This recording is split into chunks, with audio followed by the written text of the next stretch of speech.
This is a gorilla. Your folks are both gorillas. You are a gorilla. They propose revisions that always seem to involve less respect for the rights of free nations and less freedom for the individual.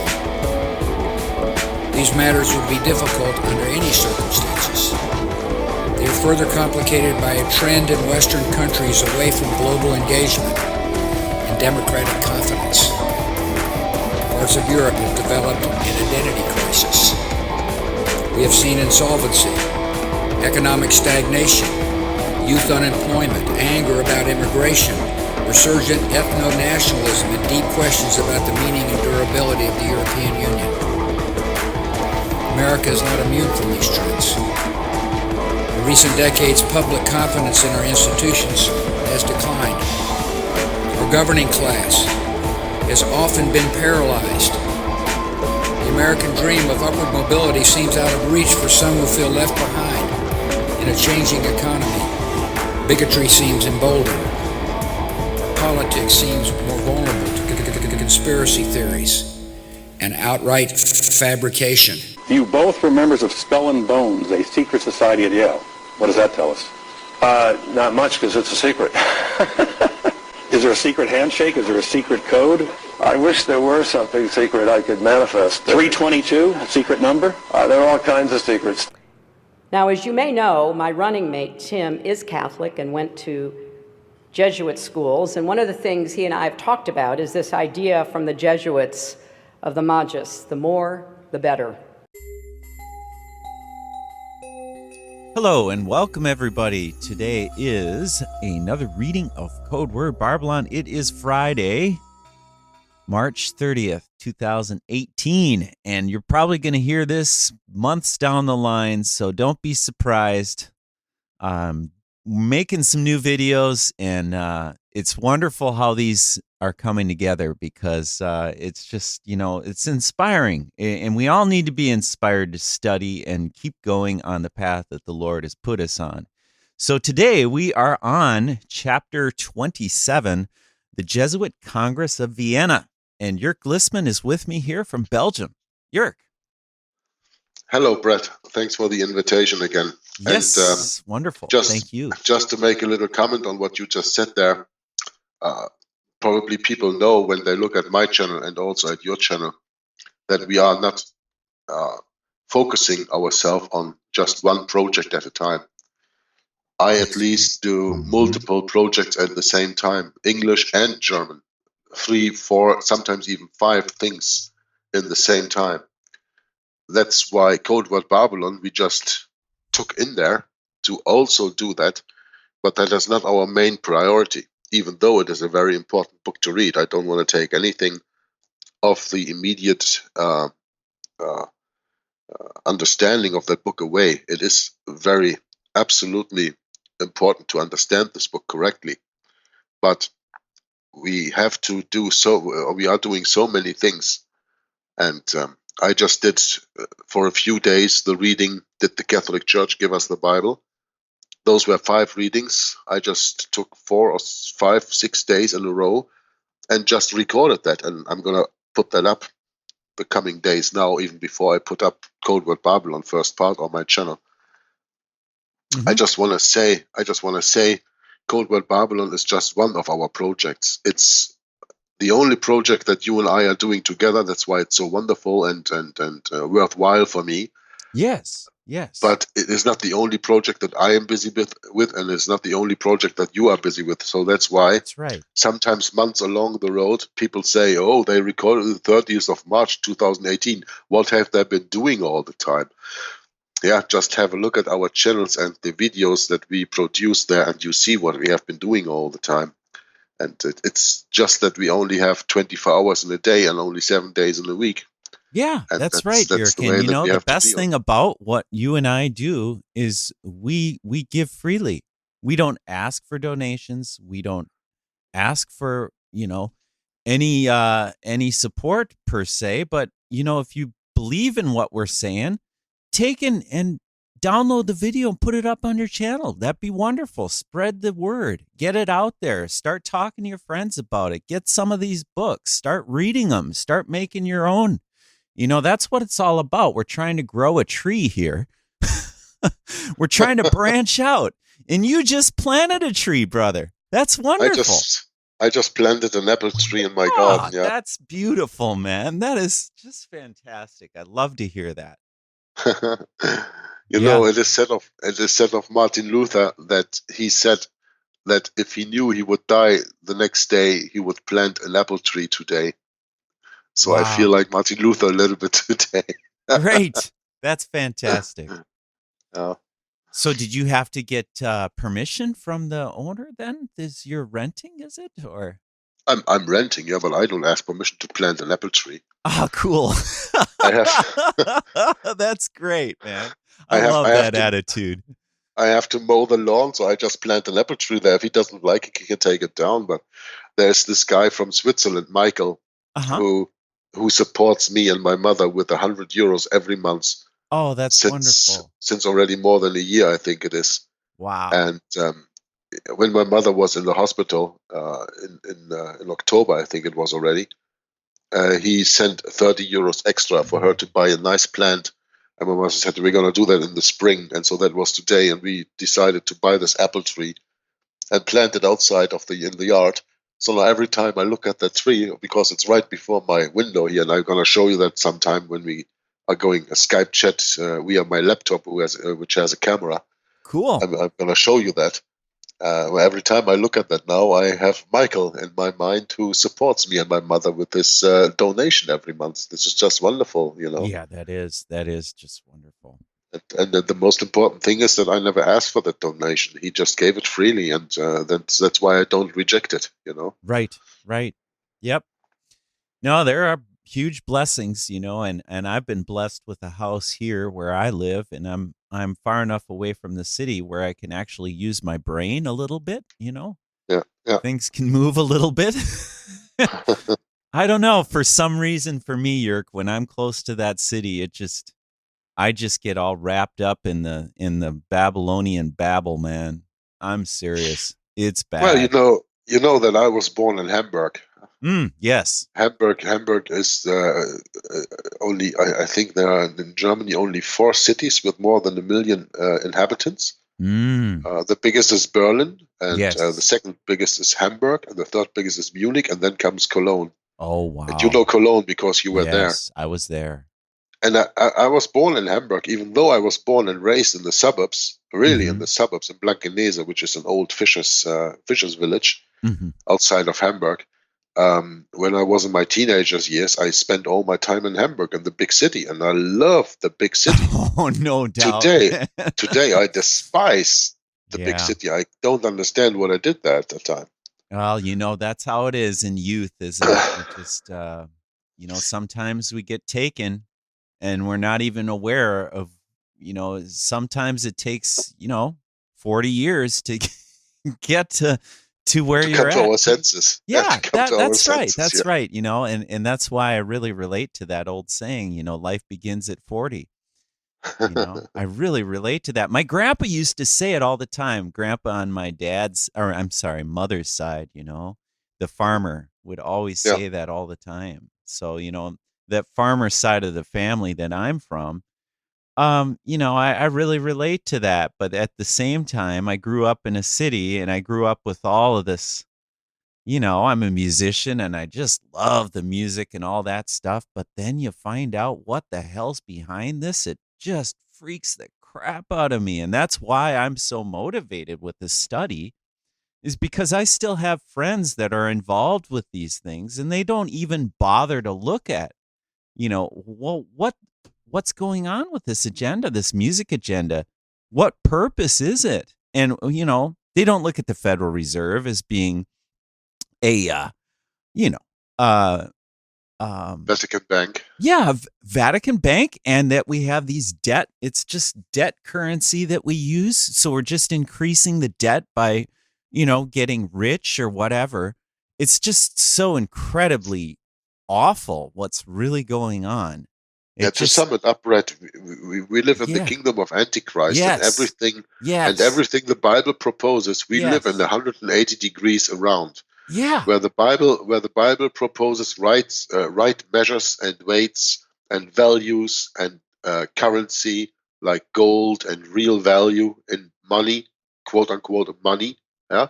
That's right. And we live in a system where we are giving debt notes that ain't worth the paper they are written on. No. You know, No. our wages are not correct.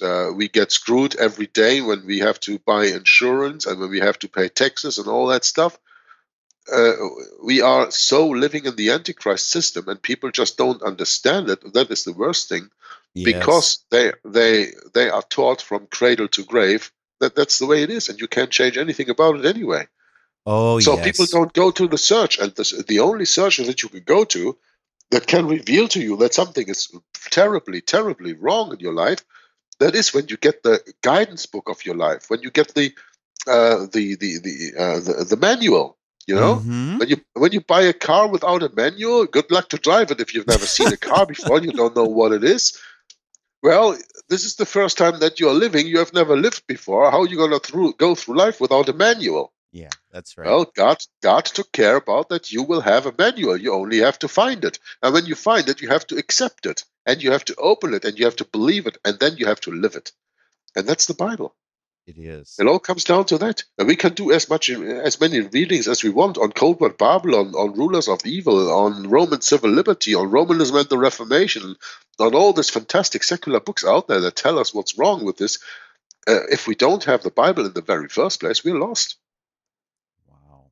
You know, this chapter starts with a quote from a musician, Stephen Stills.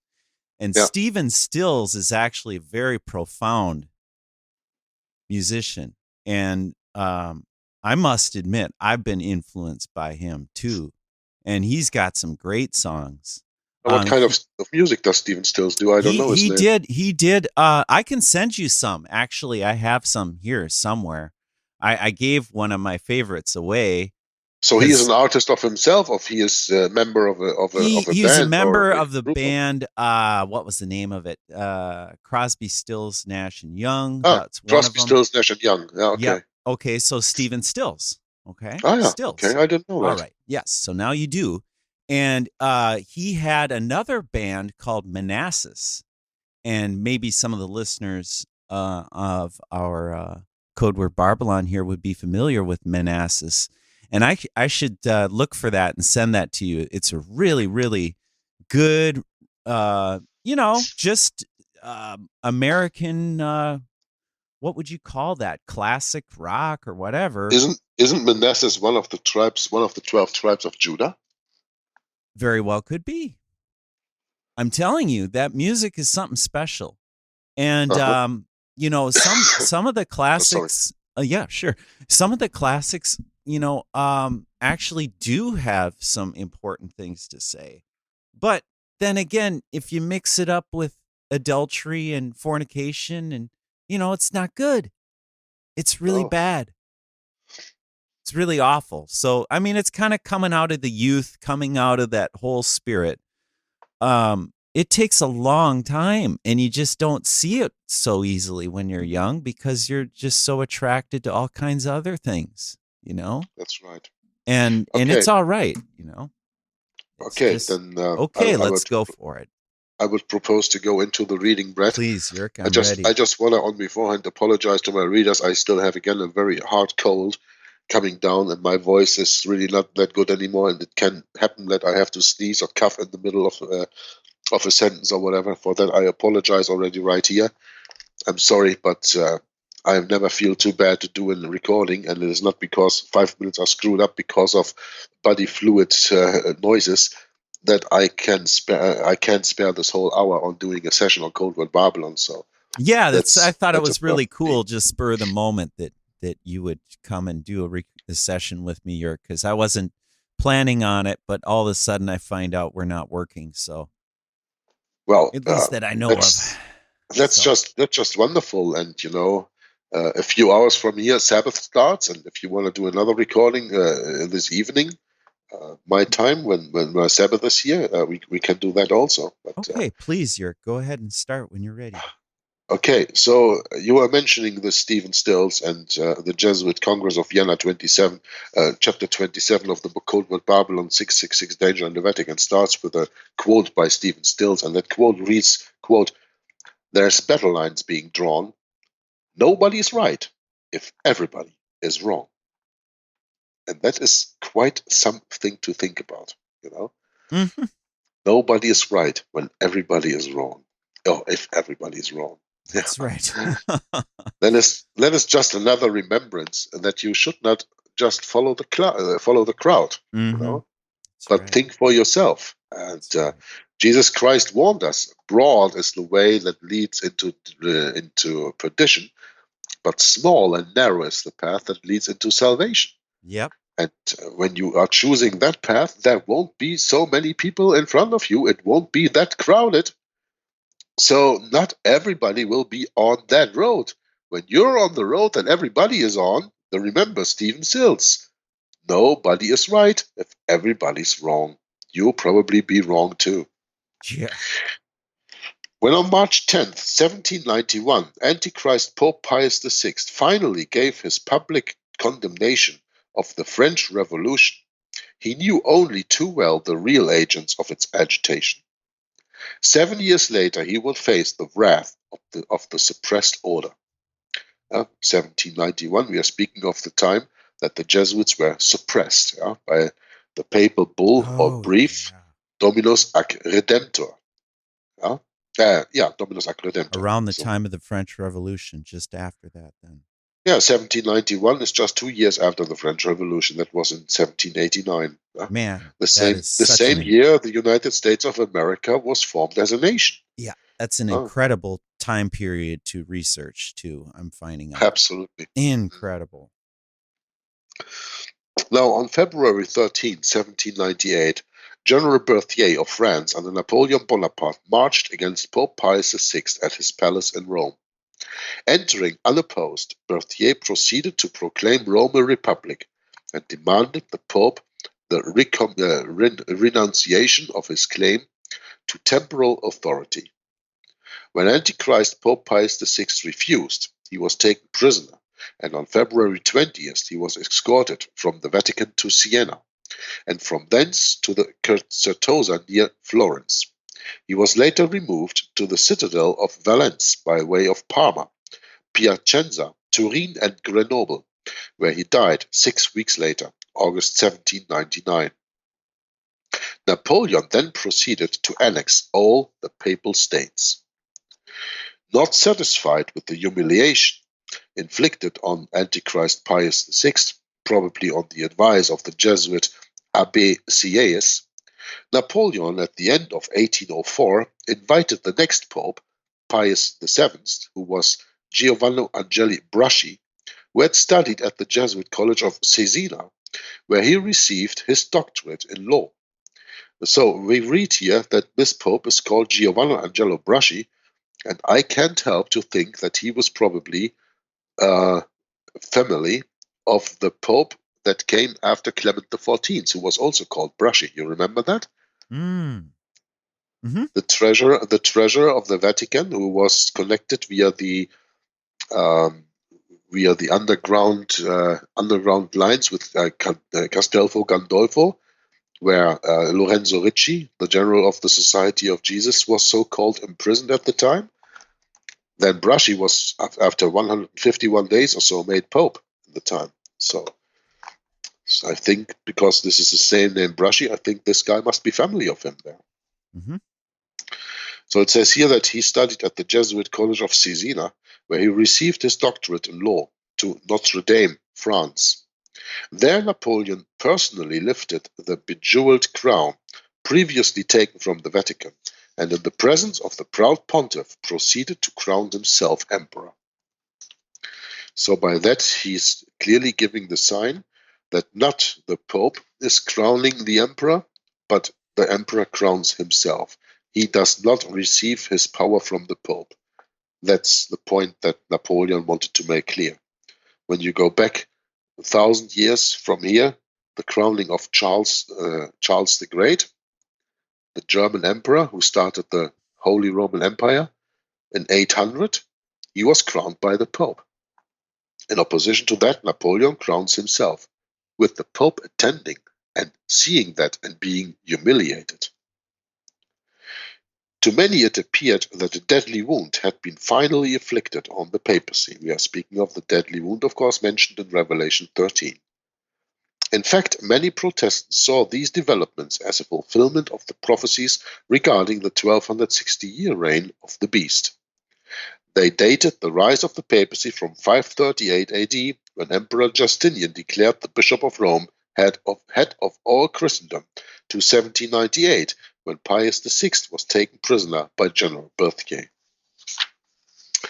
Now, we have spoken in the past a lot about this official, I call it, most and for all, Seventh-day Adventist teaching of the 1260 days, going from 538 to 1798. I did videos enough where I refuted that teaching, and based on Martin Luther's mentioning that Pope Boniface III was made the very first pope. Before that, they were all just bishops of Rome in 606 and 1866, when the French troops were retracting from the Vatican to give them their protection. And then the Italian Republic came in, and Italy was made a republic under Garibaldi.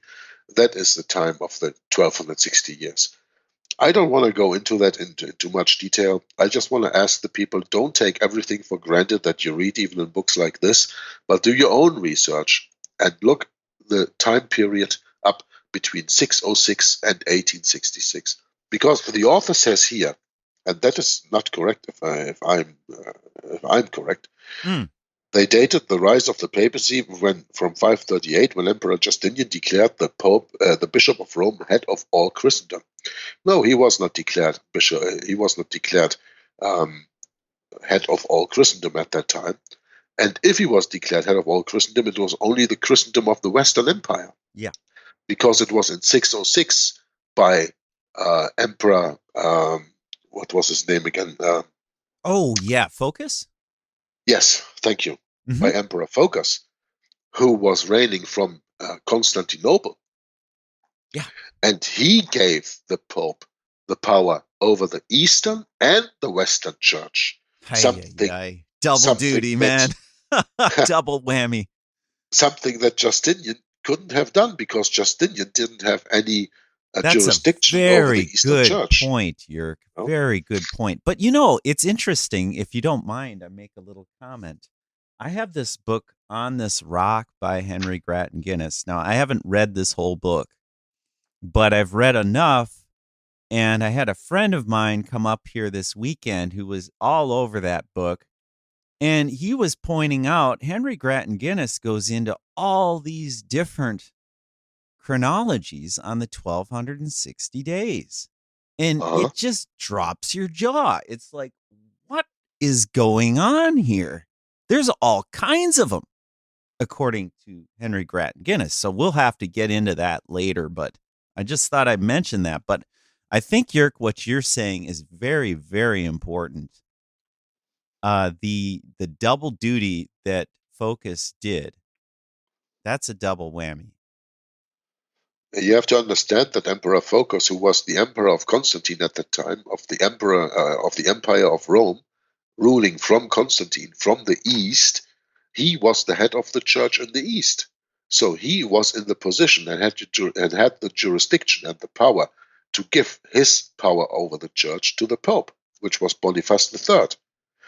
And especially in the light, as we see that before that, Gregory VII, the Bishop of Rome, said that if any bishop comes and declares himself bishop of all bishops or universal bishop, he is the precursor of Antichrist. And directly his successor, Boniface III, became the first universal bishop.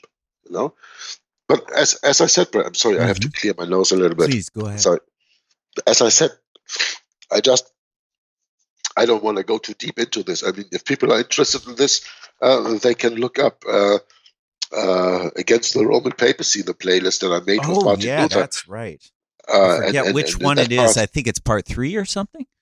I don't even care which one it is. Let them watch all the videos in Yeah, there that's right. That's right. I to think learn. it's the one with the focus there. You can see focus, Yeah. and then was it Boniface?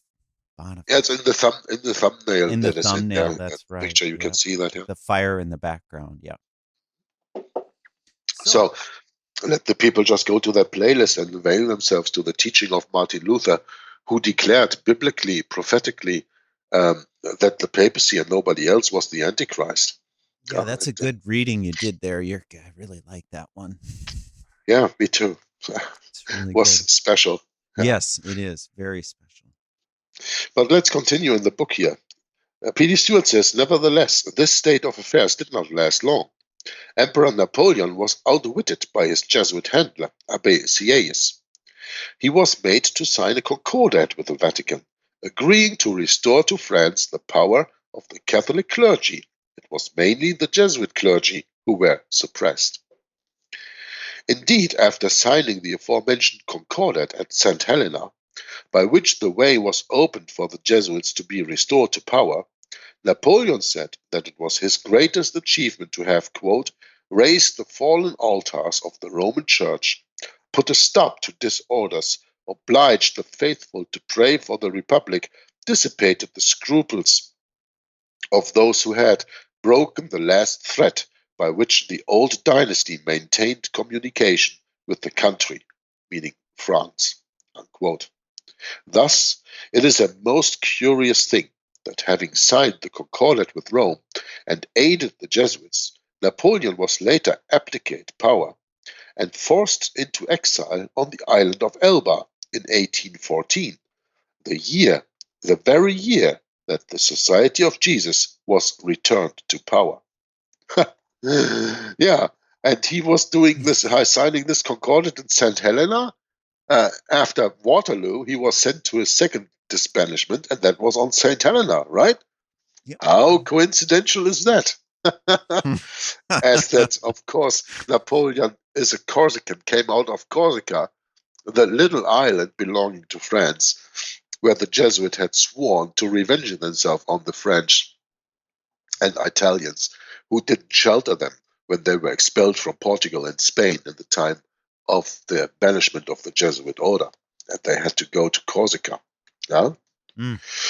But Napoleon served the Jesuits' purpose well, and so it was not surprising that after Napoleon's exile, Antichrist Pope Pius VII, showing his gratitude, offered asylum to Napoleon's elderly mother, as well as giving moral and material assistance to the emperor's entire family. The strongest proof of Napoleon's undying commitment to the Catholic Church is gleaned from the following statement made to his doctors, quote, I believe in God. I am of my father's religion. How can you not believe in God? Unquote. And in his last will and testament, drawn up 6 years before his death, April 15, 1815, at Longwood in St. Helena, he declared, quote, I die in the apostolic Roman religion, in the bosom of which I was born more than 50 years since. Unquote. Historian Philip Schaff reveals that in 1819, Napoleon sent for 2 Italian priests, the aged Abbe Buonavita, who had been chaplain to his mother at Elba, and to the Princess Pauline at Rome, and the young Abbe Vignali, a priest and physician and junior chaplain at St. Helena, and to them he professed his assent and submission to the Catholic faith and would attend Catholic Mass every Sunday. Prior to his death on May 3, 1821, Napoleon was given extreme unction and received Blessed Viaticum. He died with a crucifix resting on his breast. Schaff assures us, quote, these are indisputable facts, unquote. Philip Schaff wrote a monumental work on the Reformation. I don't have that right here, because here in the footnote is mentioned another work of him, but I have that on my computer, and I think it is more than 3,000 pages altogether, the different volumes. Work also that absolutely needs to be reassessed sometime if one finds the time. Right. But Napoleon, what I personally find interesting about reading about Napoleon here Mm. is when I was a youth, I bought a book that was called "Who Killed Napoleon" or Napoleon's Murder, and I read that book and I learned that Napoleon was killed by his butler, and he was poisoned. Of course, at that time I didn't know Oh, anything about the man. Jesuits, and the Jesuits, of course, being the masters of poison. Right. But they exhumed his body years later and found arsenic in high concentrates in his hair. This is where the poison grows out of your body. So Yep. they knew he had been given arsenic for a long time of his life. And he was poisoned by the Jesuits, probably. Interesting. Yes, there's a footnote number 2 here too. Did you see that one, Jörg? No? Despite Napoleon's many public attacks and denunciations of the quote unquote men in black, he was still very afraid to take any serious steps to limit their work or that might decrease their influence, unquote. Yep. The Jesuits still frightened the powerful, quote unquote. Jesuits, a multi-biography. Yeah, there's just a lot of different sources here. It's really interesting. That's the most interesting thing about this book, that it is so very well documented, I think. Yeah. We don't speak about any conspiracy theory in this Nope. book. Everything is documented, and It's all documented, and people can go look it up themselves and search it more. And that's why you should own a copy of this book right there. Yeah. If you want to search this out. Yeah. Absolutely. It's Well, one let me thing to just listen to some people talk about reading a book. It's quite another to start reading yourself and search it yourself. That's for sure. Absolutely. Yeah. History of the Christian Church. That is from Schaff. And that is in 7 or 8 volumes. Yeah? I have here, for example, Wow. History of the Christian That's Church, a big 8th volume. And that volume alone is 550 pages. So Oh my. this is probably 3,000 to 4,000 pages altogether, if not more. Wow. And that's by Philip Schaff. That's the same guy who wrote this book, where this quotation is taken from, The Person of Christ. Yeah? It was published in 1866 on page 298. So just to let our listeners know that I'm not just saying that I have these books. I have all these books here on PDF here. History of the Christian Church, volumes 1 through 8. And that's quite a monumental work. I can everybody wow. advise to read it if they want. 1866. Yeah. Yeah. What a year that is. Interesting year, huh? Because Griesinger Yeah. also published his book in 1866. Huh? Wow. Yeah, I didn't know that either. That's interesting. Well, 66 is an interesting year. 1966, I was born, so. Yeah. So you really relate to that, I'm sure. And I would relate to 1869 then, because I was born in 69. Funny how that is. Okay. But anyway, now we don't get into birthdays because we know what the Bible says about birthdays. Oh, I was just speaking of the year, Brett. I was not speaking of the month or the day. Just So. teasing. No, that's all right. That's all right. We come to a very important date this weekend. We have the 30th of March, but this weekend is so-called Easter weekend, where people celebrate. Today is quote-unquote Good Friday, where they celebrate the crucifixion of Christ, even though he was crucified on a Wednesday, which you can learn about without any doubt when you read chapter 21, I think it was, of Babylon Mystery Religion from Ralph Woodrow, 3 days and 3 nights. Thank you. Absolutely. Yeah. Absolutely made clear that there was no Friday crucifixion and there was no Sunday resurrection also. Nope, that's so right. by saying that in that way, because Christ rose on Sunday, now Sunday is the day of the Lord, and Sunday is the new Sabbath, that's absolutely ridiculous because Jesus Christ didn't rise on Sunday. Yeah, that's right. You're giving your allegiance to Rome by recognizing that. Yeah. He rose at the end of the Sabbath when it was getting dark. Yeah. Yeah. Yeah. And when Mariah came to his grave the next morning and found it empty, it was still dark. So he was already gone, even though it was still dark. Oh, but just think of all the people that just do it anyway because everyone else is doing it, Yeah. just Yeah, ridiculous. but when everyone else is doing it, what did we read in the beginning of this chapter? Nobody's right if everybody's wrong. Yeah, Everybody doesn't have to be right that's only because just- everybody does it. Oh man, welcome to Babylon Revisited. Yeah, Yeah, that's what we live absolutely. in. Yeah. So now we're gonna read. Now we're gonna read about the Congress of Vienna. Yeah. Hard upon the heels of the upheaval caused by the suppression of the Jesuits came the Congress of Vienna. It has been commented that it was too much of a coincidence that Antichrist Pope Pius VII would resurrect the disgraced Jesuit order to their former glory by the bull of August the 7th in 1814, just in time, some say, for them to oversee the Illuminati-controlled Congress of Vienna. The Congress of Vienna, that ran between the 1st of November 1814 until the 8th of June 1815, held following the First Treaty of Paris in 1814, was an international conference called to reorganize Europe after the removal of Napoleon, to restore the balance of power. According to historian Emmanuel M. Josephson, it was the Congress of Vienna that, quote, the Jesuits' war on the Vatican was terminated, and also by the secret 1822 Treaty of Verona, unquote. And I remember that I told you already in the last broadcast that we are speaking actually about 3 different meetings, and we will read about that. I don't mention this now because we will read about this at the very bottom of this page. So we're going to come to that. I don't have to jump forward with my own comments here. That is a nice thing on this book. Sometimes I don't even need to make a comment because the author mentions it in the writing itself. Yes, it's excellent. Discussions at the 1814 Congress revolved around the creation of a federation of Europe, the EU, or the European Union, formerly the European Community, the EC. Yeah? The whole purpose of the Congress of Vienna was to create a federation by which they would have complete political control over most of the quote-unquote civilized world. A year later, by the Act of Confederation, June 8, 1815, a German confederacy was set up to replace the old Holy Roman Empire.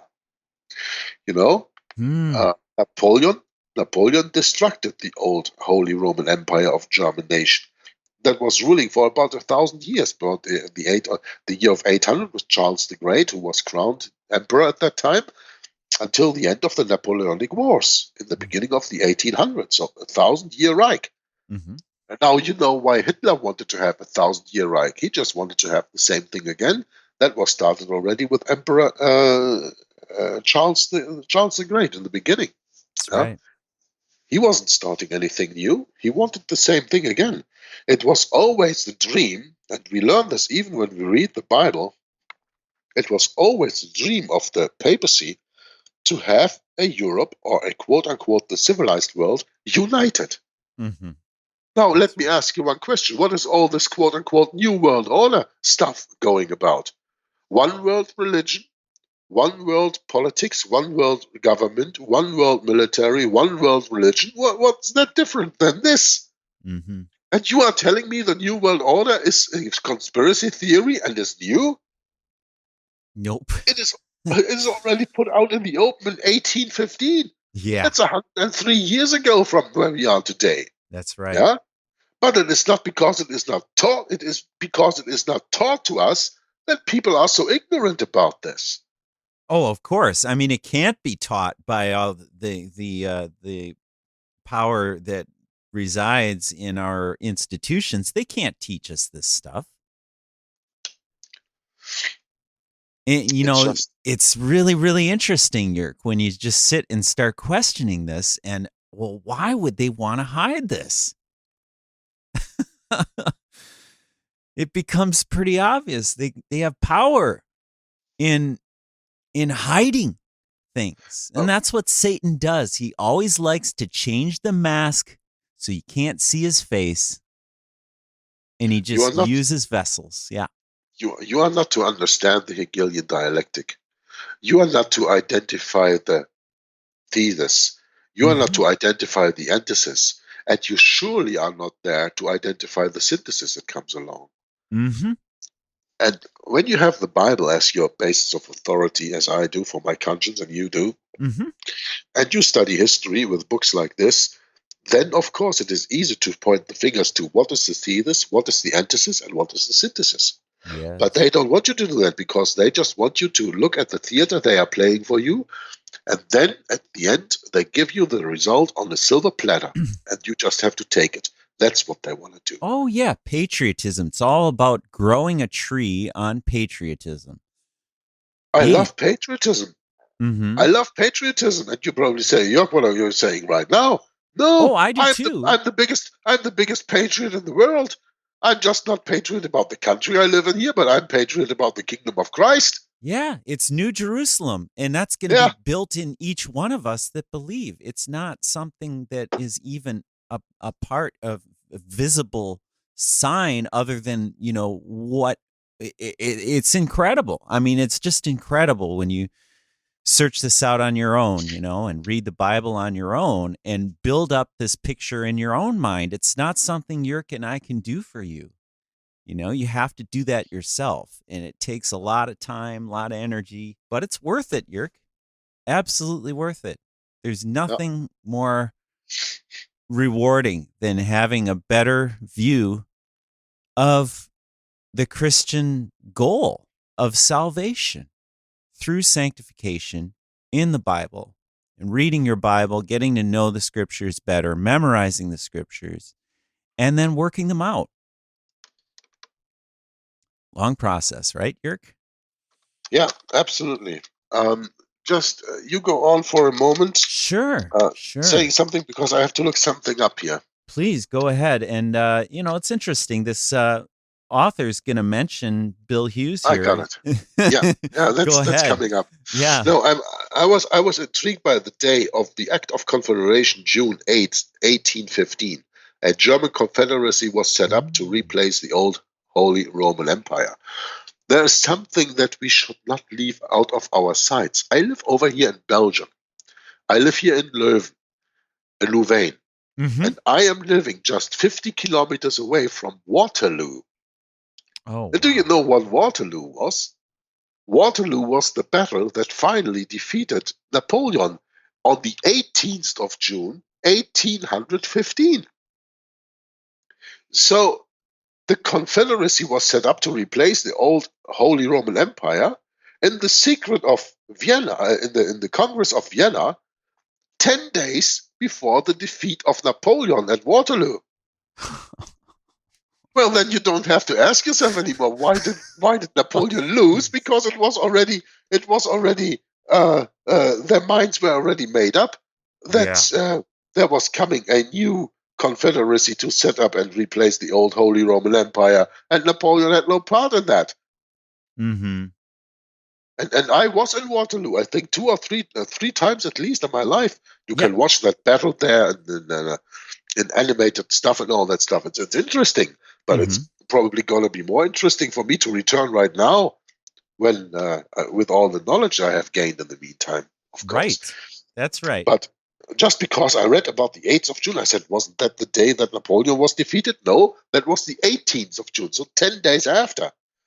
Wow. So they are having a congress in Vienna where all the rulers of Europe come together and decide that there will be made a new confederacy that was set up to replace the old Holy Roman Empire. And in the meantime, Napoleon is battling in Waterloo and just shedding blood of English soldiers, of German soldiers, and of French soldiers. Mm-hmm. Protestants most of the time. Mm-hmm. Yeah. Heretics. For the Roman Catholic Church. Yeah, that's heretics. what they call us, heretics. No? Yeah. But I think it is quite important. Here you see all of a sudden how all these dates work together. Mm-hmm. So because they decided that at the Congress of Vienna on the 8th of June, 1815, there was no chance Napoleon could ever win. So if there was no chance Napoleon could ever win, do you know what more is intriguing about this stuff? Mm. You know the story that goes around that the Rothschilds had a much better information system with doves, giving messages. Doves were Oh. used as letter messengers and all that stuff. And the Rothschilds had a much better information and intelligence system than everybody else. And the Rothschilds in England knew at least a day or beforehand that Napoleon would lose the war. And by that, they plunged the whole stock market of the English bank at that time. Mm-hmm. And after all the companies weren't worth anything anymore, Rothschild in England could buy all the stocks a penny for a dollar. The same stuff they did 1929 with the Black Friday, That's right. And by that, the Rothschilds got the immense power that they have. But therefore, we have to remember that the Rothschilds are the guardians of the Vatican treasury. Yeah, that's right. So now we read all of a sudden that on the 8th of December, the Jesuits Yeah. determined that there is to be a new confederacy to set up and replace the old Holy Roman Empire 10 days before the Battle of Waterloo was decided anyway. So what does that do when you have two clicking brain cells in your brain and they work together? What does that do to you? Can't you see the combination that's going on? How you see that it's all coming in together all of a sudden? Sure. They didn't even need a better quote unquote information system with couriers or doves and all that stuff. They didn't need that because they knew the outcome of the Congress of Vienna. Mm-hmm. Of course they knew it because they were agents of the papacy. Yes. They that's are. right. They Yes. still are. They not They only sure were, are. they still are agents of the papacy. You sure They are the guardians of the Vatican treasure. That they were, they are still today. And what does that give? Well, how long, Brett, how long did the Jesuits struggle in the 17th and also in the 18th century to get a hold on England? Oh, man. Quite a while. The Armada, the Babington plot, the Gunpowder plot. Yes. Huh? That's right. That's right. Charles I, Charles II, all this stuff that was going on there. The Jesuits tried to get a hold on England all of a sudden again. Yep. Now, isn't it that then surprising that Lord Rothschild said, I don't care who makes the laws as long as I control the money supply of the country? Yeah, that's right. And all of a sudden he is in control of the money supply of England. Yeah. But who is Rothschild? An agent of the papacy. Yeah. So, who is back under the wings of the papacy from 1815 on after the Battle of Waterloo? England. And the Jesuits won. Yep. And just a few years later, in 1813, you have the Oxford movement and the Catholics coming out, out in the open, giving back their power with the Emancipation Act. Yes. I mean, this is so incredible. It is incredible. When you just think about this. Yeah, I mean, this it is is. real history, how you have to understand it. Yeah. That's Oh, I right. didn't know that when I started reading this chapter, man. That would be You know, this Jörg, interesting. that's interesting. You know, and listening to you, I just can't help but think of this Bible verse of be in fear and trembling before the Lord, you know, because in listening to your voice, it sounds like you're trembling right now because, I mean, this is incredible how history is this drama unfolding that, you know, at the time they may not have seen it that way because they were suffering such great loss. But now, where we're living, the places we're at, we can look back on this history now and study it and look at all these different points of view. Also, And because the people were compartmentalized at that moment. Yes, and that's always how it They works. didn't know the whole picture, but we And today, we don't know today. That's right. We don't know the But whole we picture today. we today with our view back from 2018 through to 1815, we have the possibility to put these little pieces together Yes, that's and right. to actually form a mosaic or a zigzag puzzle and put the pieces in the right places. And Yep. all of a sudden, we see the right picture there, you know? That's right. And the deeper we go into researching the books, and especially these historical books, Jörg, that you've read, like the one from 1545, Martin Luther against the Roman papacy, papacy, an an institution of institution the of the devil. That is an incredible work, and Yeah. it it really helps to clear up some things about, well, who is Martin Luther? And, he was struggling just like we struggle today. It's no different. Absolutely. No, it's Yeah. no different. But the thing that's different, of course, is that we're living in a different time, and we have all these different, ideologies and Yeah, but every social time has its own programs challenges, Brett. yeah, exactly. Every time has its own challenges. Oh, absolutely right. It does. And if So- today you meet a Christian who says that he is not trembling and that he is not fearing, then he is not a Christian anyway.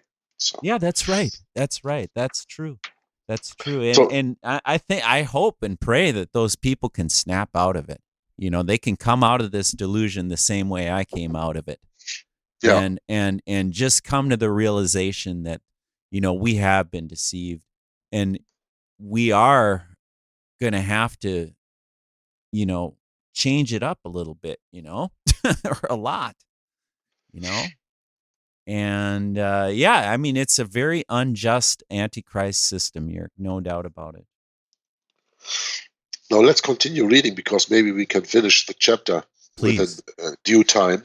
Please. Because it would be stupid to start a half I a page agree. in the next reading. I agree. But okay, therefore, I just don't want to rush through it, Brett. No, I'm we gonna can't tell you, really. if We this- can make a if- longer version. It's no big deal. I just wanted to say, if this takes an hour and a Yeah, half, then it so doesn't be it. matter. Yeah, Yeah. let's do it, because there are a lot of things to talk about here, because we're getting into the meat of this book. I mean, we're right in the middle of it, smack dab in Absolutely. the middle of it, and it's really starting to come together. So the please. author continues on the final paragraph on page 279. He says, Bill Hughes, author of The Secret Terrorists and The Enemy Unmasked, has written about this and a series of other important historical meetings. Quote, these 3 meetings at Vienna in Austria between 1814 and 15, in Verona in Italy in 1822, and in Chiri in Italy in 1825 were held with as much secrecy as possible. That's why you don't read much about the secret treaty or meeting of Verona and Chiri. Vienna, everybody knows, but the other 2 are really kept in the dark. And that is so interesting to be busy about that. Mm. However, one man attended the first 2 meetings that would not be silenced. British Foreign Minister George Canning contacted the US government to warn them that the Catholic monarchs of Europe were planning to destroy the free institutions of America. Now, Bill Hughes adds, quote, during this Congress of Verona in Italy in 1822, it was decided that America would be the target of Jesuit emissaries and that America was to be destroyed at all costs. Every principle of the US Constitution was to be dissolved, and new Jesuitical principles were to be put into place in order to exalt the papacy to dominion in America. Mhm. What did Obama say about Jesuitical principles? You have that quote. Yeah. Please, Brett. Oh, yes. Simply put, this country and this world benefit from your commitment to Jesuit principles for being men and women for others. And that was from a Georgetown happy birthday 200 birth year anniversary they did for Georgetown, little promotion video that they did. 2009, yeah. Yeah, and Yerk sent me that some time ago, and I'm like, my, what is this? Yeah. Thanks, what do we- Obama. And what do we read here? Thank you. What do we read here? Every principle of the US Constitution was to be dissolved and new Jesuitical principles were put into place. Oh, So Obama was just repeating what Bill Hughes is saying here already, right? yeah, that's right. Oh, man. And then, of course, okay, the author goes into that. I don't have to mention that. I just wanted to mention the Monroe Doctrine, but the author goes into that right now. Monroe Doctrine. It was the geopolitical machinations set up under the Congress of Vienna that caused President James Monroe to write the Monroe Doctrine, and therefore see the congressional record in the speech of Senator Owen, Volume 53, Part 7, page 6781, of the 64th Congress, first session, 25th of April, 1916. Mm-hmm. As mentioned in Jonathan Elliott's American Diplomatic Code, embracing a collection of treaties and conventions between the United States and foreign powers with an abstract of important judicial decisions on points connected with our foreign relations. 1778 through 1887, Volume 2. So you see how very well documented this is. When we go into the Monroe Doctrine, what did Monroe actually say? He said, you over there in Europe, you fight your wars, but you leave us alone. We don't want to have to do anything to do with you. Mm-hmm. Yeah, until World War I, 100 years later, right? Mm-hmm.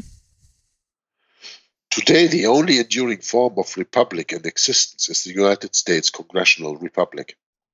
And because such a republic cannot be destroyed by ordinary political means, the means of last resort to be used must be terrorism for the implementation of a police state. I say more on this in Volume 2, particularly the events surrounding the attacks of September 11th, 2001, along with an Now analysis of why members of the Bin Laden family were flown from America immediately after 9/11 when other airlines were not allowed to fly in American skies. No, reader, we have not digressed. You wanted to make a comment there, Brad? Oh yeah, I'm sorry, it just hit me right there. That the United States constitutional republic, and because such a republic cannot be destroyed by ordinary political means, the means the means of last resort, the ends justify the means, right? To be used must be terrorism for the implementation of a police state. Now, I was going to say something. I kind of forgot what I was going to say, but I think it's all right that I can see why. I just remembered. I can see why you're so wanting to get reading this book and get into this with me, because we're going to get into the second volume here pretty soon, I hope. And we're going to find some really interesting analysis in there, I bet. I bet, yeah. You know, the point is, and that is what the author is saying here, that they have problems by infiltrating the government to overthrow the government from within. Because that's where the Jesuits are actually very good in. That's what they are trained in. That's what they do.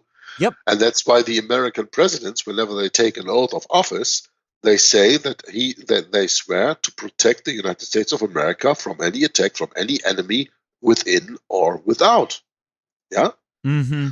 And the enemy within, of course, are the Jesuits. The enemy within are, for example, 9 or at least 6 or 7 Catholic judges on the Supreme Court, which is there to interpret the Constitution. Oh, that's right. But they just can't get it done. Mm-mm. So because they can't get the Constitution out of business from the inside, they need an attack from the outside. And those are the terrorists' attack. That's and right. what came directly after 9/11? The Patriot Act. That has and Mike nothing Pence, to do with patriotism.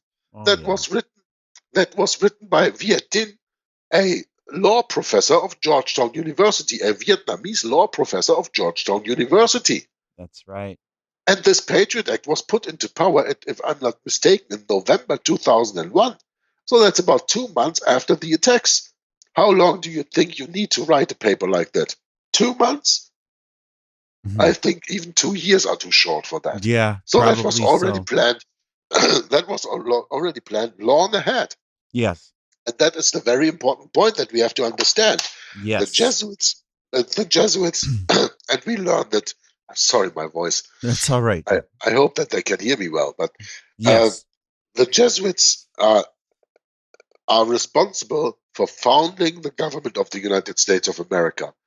And when you have any doubts on that, just read the book Rulers of Evil and read the book The Ark and the Dove by Amos Ives. And Oh, when you put, I'm when you put listening these two to Tom right now with that, and that your recommendation is so spot on. I think it was if anyone has access to his archives, if you go to First Amendment Radio and become a member of First Amendment Radio, you have access to the archive. If you go into Inquisition Updates archives, I think it was March 30th. March 2010 it starts, yeah. So. Yeah, March 30th, 2010. I was listening to that yesterday, and I had to listen to it again today, and I thought, wow, I got to get a hold of Yerk and get on there and do another reading with him, because I want to mention that there's just such an incredible, I mean, Tom was talking about the papacy coming to power long before we had this Jesuit Pope come, the openly Jesuit Pope, by the way, come to speak to joint session of Congress. I mean, it's I don't know. That still just kind of blows my mind how most Americans just kind of brush that off and overlook it. They just, it just doesn't register because they're not aware of what Protestantism really is. And it's a shame, but that's what the Jesuits have done. That's their fruit. Yeah, that's what they have done. So they founded the government of the United States of America. They killed every president who did not work along their agenda. That's why you have Presidents Buchanan and I don't know, Bill Hughes made this video about them. Harrison and Buchanan, and I don't know the third name for the moment. Of course, you Taylor, have the most. I think, yeah. Taylor, yeah, probably, Yep. and still one or two more. Sure. And of course, you have Abraham Lincoln. Yep. And of course, you have John F. Kennedy. Yep. So That's right. every president who did not do the bidding of the Jesuits was killed. Yep. So that every president up to now in the United States of America who was enjoying his life after his office did the bidding of the Roman Catholic Church, especially traitors like Woodrow Wilson, who signed over the country to the Jesuit Bank of Federal Reserve Bank in 1913 with the Federal Reserve Act. And he said so later on that he regretted it, that he said, I sold my country. That's his own words. And of course, the second biggest traitor you have in Ronald Reagan, who, facing the obelisk on the east side of the White House, to give his oath when he was ordained president. How do you say that when he was? You don't say ordained. You have another word for that. Inaugurated. Yeah. Inaugurated, thank you. Yeah. Sure. When he was inaugurated as president of the United States, he faced east, he faced the obelisk, and with that giving a secret sign to Jesuits all over the world to tell them that all the Protestant churches in the United States of America had been conquered by the Jesuit order. Ecumenism, starting in the Second Vatican Council between 1963 and 65, had reached its full fruition in the United States of America. Mm-hmm. And really, when you read about that, and then the Holy Alliance between Ronald Reagan and Antichrist John Paul II, with bringing down via Poland communism of the USSR, this Holy Alliance that you had there, and you read about that in Tapassosi's book, when you put these things all together, all of a sudden your head starts spinning, and it doesn't stop anymore. Right. And I'm not saying that the Americans are Catholics from the beginning. I'm saying that there was installed, without the knowledge of the common people, a government that was adhering and working for the Antichrist. That's what I am saying. I don't give any credit to the Jesuits for doing that. But as Christians, we know our Bible. Yep. And we know when we read on Revelation 13 that there is a beast coming out of the water, that is the Vatican, and that there is a beast coming out of the sea. We know that this beast makes all the people in the world to worship the first beast. So the second beast must be founded by powers of the first beast. It's not possible any other way. Right, Jurk. I And think there you you said have- the first beast coming out of the sea, the second beast coming out of the earth, having two horns like a lamb and spake as a dragon. In I think it's 13:11, right? Verse 11, chapter 13. I don't know. Book of I don't Revelation. have my Bible open right here, right now. Yeah. I can open my Bible. I can take Me that. We too. can read in Revelation, of course, if you want to. Sure. That's okay. I just don't want to go too far away from our reading because we don't have No that problem. much to go to anymore. But in Revelation 13, let's just start. We said, "And I stood upon the sand of the sea, and saw a beast rise up out of the sea, having 7 heads and 10 horns, and upon his horns 10 crowns, and upon his heads the name of blasphemy." And what is blasphemy according to the Bible? Well, the Jews said to Jesus Christ, "Not of good works we stone you, but because of blasphemy, because you say you are God." What does the Pope do? He says he is God. So, blasphemy, okay? Yeah. And the beast which I saw was like unto a leopard, and his feet were as the feet of a bear, and his mouth as the mouth of a lion. And the dragon gave him his power, and his seat and great authority. Well, this beast was like a leopard, that's the Grecian Empire. Feet were like the feet of a bear, that's Medo-Persia. His mouth as the mouth of a lion, that is, according to the statue and the 4 beasts of Daniel, Babylon. And the dragon gave him his power and his seat and great authority. And in another place of the Bible, we read that the dragon is Satan, that old serpent. Huh? That's right. And I saw one of his heads as it were wounded to death, and his deadly wound was healed, and all the world wondered after the beast. What are we living in today? Everybody proclaims the Pope to be the world leader, right? And they worship the dragon which gave power unto the beast, and they worship the beast, saying, "Who is like unto the beast? Who is able to make war with him?" And there was given unto him a mouth speaking great things and blasphemies. And power was given unto him to continue 42 months, or 1260 days, or years. And he opened his mouth in blasphemy against God, to blaspheme his name and his tabernacle, and them that dwell in heaven. And it was given unto him to make war with the saints, and to overcome them. And power was given him over all kindreds, and tongues, and nations. And all that dwell upon the earth shall worship him, whose names are not written in the book of life of the Lamb slain from the foundation of the world. If any man have an ear, let him hear. He that leadeth into captivity shall go into captivity. He that killeth with the sword must be killed with the sword. Here is the patience and the faith of the saints. And I beheld another beast coming out of the earth, and he had 2 horns like a lamb, and he spake as a dragon. And he exerciseth all the power of the first beast before him, and causeth the earth and them which dwell therein to worship the first beast, whose deadly wound was healed. And he doeth great wonders, so he maketh fire come down from heaven on the earth in the sight of men, and deceiveth them that dwell on the earth by means of those miracles which he had power to do in the sight of the beast, saying to them that dwell on the earth that they should make an image to the beast, which had a wound by a sword, and did live. And he had power to give life unto the image of the beast, that the image of the beast should both speak and cause as many as would not worship the image of the beast should be killed.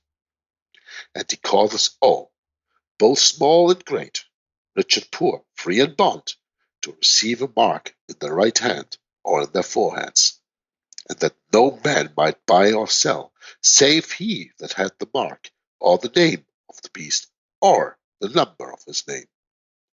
Here is wisdom. Let him that hath understanding count the number of the beast, for it is the number of a man, and his number is 666. That's right. I just love it when we can put the Bible into readings like this. Mm-hmm. And I think that there's not anybody who is listening to us that has not yet read Revelation 13. But the point is that we have to understand that the United States is from the beginning founded on Jesuit principles. That's and right. I'm speaking of the government. Yep. I'm speaking of the government and not of the people. The people are gullible and they don't care. They have been given so many freedoms. And do you know why, Brett? Oh, Because the freer a man is, the Mhm. farther he is from God. But when persecution comes, that's and true. prosecution, then all of a sudden you turn to God because Right. you have nowhere else to turn anymore. And That's that's why you guys in America were made so free, Yes. Yes, that's right. because that way you lost your sight for the Lord of Heaven. Mm-hmm. Yep. Just another device of the devil to do so. Yeah, it sure is. Worked really well. So P.D. Stewart is announcing here in volume 2, so of course he wants to sell this book also. And I have that book here, and there's no doubt that we are going to read that volume 2 after we read this volume 1. Yep. And I just want to make the point very clear that it says here, today the only enduring form of republic in existence is the United States constitutional republic. And because such a republic cannot be destroyed by ordinary political means, meaning from the inside, that means the means of last resort to be used must be terrorism for the implementation of a police state. So when they cannot turn around this state from the inside because they just cannot get rid of the Constitution, they just cannot get rid of the Bill of Rights, they have to do that with an outside threat.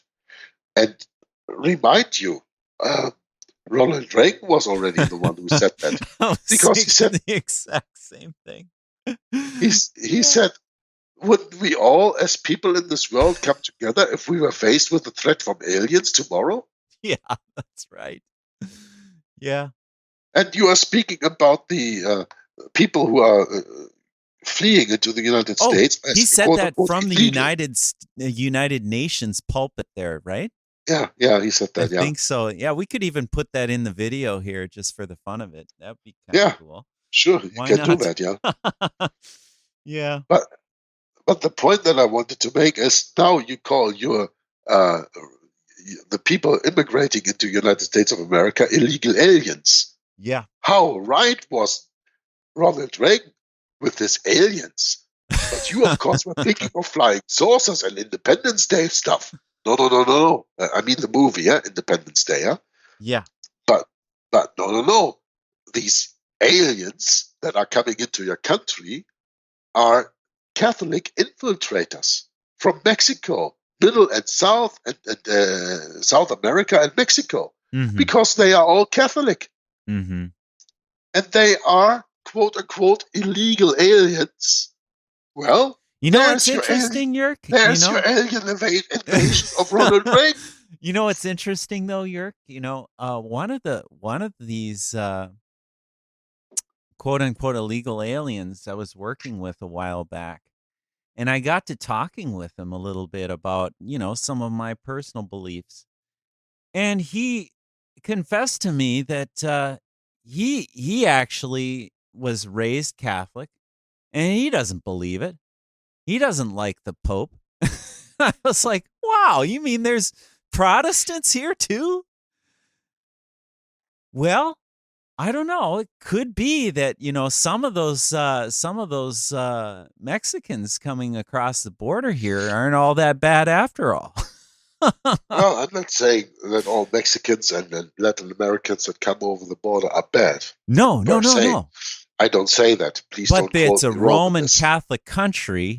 But the and- problem yes. is, Brett, Yep. you are Catholic, whether you are maybe you are not Yes. spiritually Catholic, but you are made Catholic We're through made Roman Catholic. Catholic canon law. And not only Watch that, this- but we're watch this also movie. made Catholic through the doctrines that they teach in the churches, even the Protestant churches. That's just, right. Just watch that video from Richard Bennett, Vatican Yes. control through civil law. Yep. That means that you are Catholic without even knowing it. Yeah. You don't go to mass, you don't take the You don't Eucharist, need you to. don't take the sacraments, whatever, but you are Catholic because of your education in school and university. That's right. All the And principles because work you on and that. because you watch this devilish television and all that stuff, you are Yep. Catholic to the core without even understanding it. Yeah, that's the problem, Yerk. You just That's nailed the it. problem. It Yeah. is. That is the real problem. Giving heed and giving credit to something that is so contrary to Christ to begin with. Yeah, absolutely. I mean, this is what happens when you become an avid listener to Inquisition Update. I mean, I'd rather not even listen to anything else. I'm done with it. I'd rather just study the old books and learn what we had. This is far more interesting. Absolutely. I Yeah. mean, forget about the rest of the world. I could care less. I was with one of the contractors the other day, and he's like, well, what's your favorite radio show? And I told him, Inquisition Update. And he's like, well, what's that? And I says, come on, just think about it. You read Fox's Book of Martyrs, right? Well, that's what it's all about. You know, nothing's changed here. The only thing that's changed is the mask. That's it. Yeah. The appearance. Yep, The utter the appearance. appearance is changed. Yeah. Yep. And I think he got it. You know what? I think he got it. But the problem is that maybe you get it for a minute and then you just go right back into the old program here, the political and bottomless pit of politics here. Yeah. It just never stops. Well, it'll Okay, stop no. one day. Suddenly. Yeah. I don't know when, It will. but don't ask me. I have no idea. I don't know when either, but I know how. Right. I Yeah. know how. It will stop when the stone that is not hewn with the hands out of the mountain will crush the statue in the feet of iron mixed with miry clay and bring the whole statue back to powder. And that powder is with the wind taken all over the world and never to be seen anymore. And that little stone becomes a mighty mountain encompassing the whole world and being a kingdom that will be forever, the kingdom of Jesus Christ our Lord. Very well said, brother. Now, let's go back to the last paragraph here on page 280 to bring this reading to an end.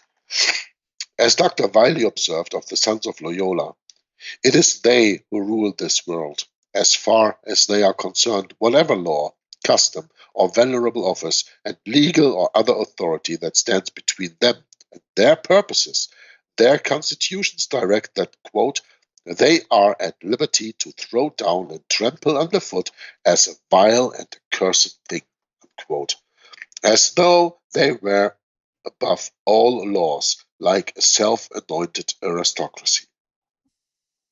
The moral maxims of the Jesuits, says James Edgar Wiley, are to be put in force against kings as well as against peasants, unquote. The Church of Rome has made it clear that, quote, the nation and kingdom that will not serve me shall perish, unquote. As Sarpi profoundly observed, quote, whenever and wheresoever the Roman Catholic Church has been in the ascendant, it has been a political institution, and whenever or wheresoever it ceases to be a political power in the land, it instantly becomes a political conspiracy, unquote. Indeed, when one thinks of the endless Jesuit staged conspiracies, one is reminded of what the old Doge of Venice, Leonardo Donato, between 1606 and 1612, told the Pope's nuncio after having imprisoned certain seditious priests in his city, quote, go back to Rome and tell your master, Pope Paul V, that there is never a deed of shame done in any part of the Republic, but some worthless priest is at the bottom of it, unquote. This we shall shortly prove to be true when we come to consider the American Civil War, one of the darkest parts of history, because people are told that this was just to set slaves free who had black skin color. And at the end of it, every American became a slave and still is a slave today. Instead of being freed, everybody was made slave. That's Yeah, that's gonna be interesting in the coming chapters. yes, Rome it and is. the American It just Civil keeps War. getting better now. It just keeps getting better. Very well, Yerk. So was there anything that you had to say maybe about the footnotes, or no, do we just leave it like this? Well, Yeah. look, we've done it in 80 minutes. That's not so bad Right. for this meeting. That was quite intense and quite interesting, I think. Absolutely right. I So, only hope that my voice is well understood, because I here and there have the feeling that I lost it. So yeah, that's all right. I really enjoyed it nonetheless. I just hope that our listeners won't make, obscene comments to your voice, Yerk, because, when, it's the spirit that matters. That's what matters. We're trying to come to you in the spirit of Christ, in the spirit of truth. And sometimes it's a small voice that we have to listen to in our own conscience. It's not a loud voice. The loud voices take over the small voice. So sometimes it's hard to hear that small voice, but when you recognize it as you get older, you start to recognize that voice. And when you hear it, then you know that there's work to do. So we're to be busy about our work here, Brother Yerk, and I really appreciate all of the comments that you had made. Right in line, spot on with this chapter, the Jesuit Congress of Vienna. So I'm ready to close it up. I was just looking up in the James Aiken Wiley History of Protestantism. I think he's got it as in volume 1. It's actually in volume 2, book 15. about the Jesuits. Yeah, the Jesuits. So yeah, it's really some good reading in there, I'm sure. Yeah, we started at the beginning of this book. Maybe we should do that at the end, though, because then we'll have a lot under our belt when we get done with these 2 books. Yeah. Mm-hmm. I think that is something I would absolutely sign on for, Brett, to do that together with you. Yeah, maybe we can. Yeah. We'll see what happens here. I like to stay open and we could always do a side project with it too, if you wanted. If the spirit ever hits you and you want to do it, just let me know. Well, the spirit hits me constantly. That's not the point. Yeah, I know there's a lot of things we could do, but I think it's good to focus on Code Word Barbelon. It's a good place right now. So we'll just continue. I think so too. All right. Thanks for the invitation, Brett, and thanks for the listeners to listen to this video, even though my voice was a little bit lost here and there. I'm sorry for that, but I can't help it. But even though that I'm not in the very best shape in the medical condition, I just wanted to say, mental condition I am, but I'm just not in the best shape of health for the moment. That's right. Just a little under the weather. Yeah, that won't stop me. That won't stop me from doing God's work, Right. And if you are offended by my voice, then hey, you know what? You turn to another channel. There are millions of YouTube channels out there, and everybody gives you what he wants. But here you get the unbridled truth. Maybe not in the voice that you like to, but this is the truth and nothing but the truth. There we go. And with that, Brett, thanks for the invitation, and I see you later.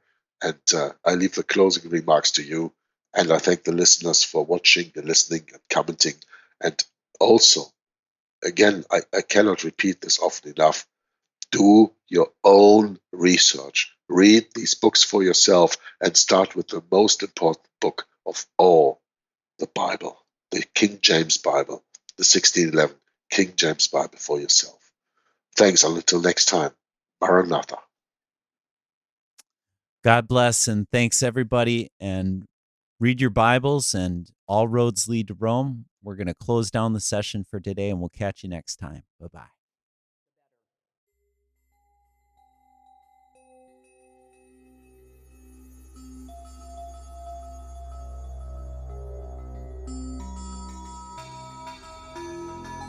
That for the first time in human history, for the first time in all of human history, almost all of mankind is politically awake. And these new and old major powers face still yet another novel reality, in some respects unprecedented. And it is that while the lethality of their power is greater than ever.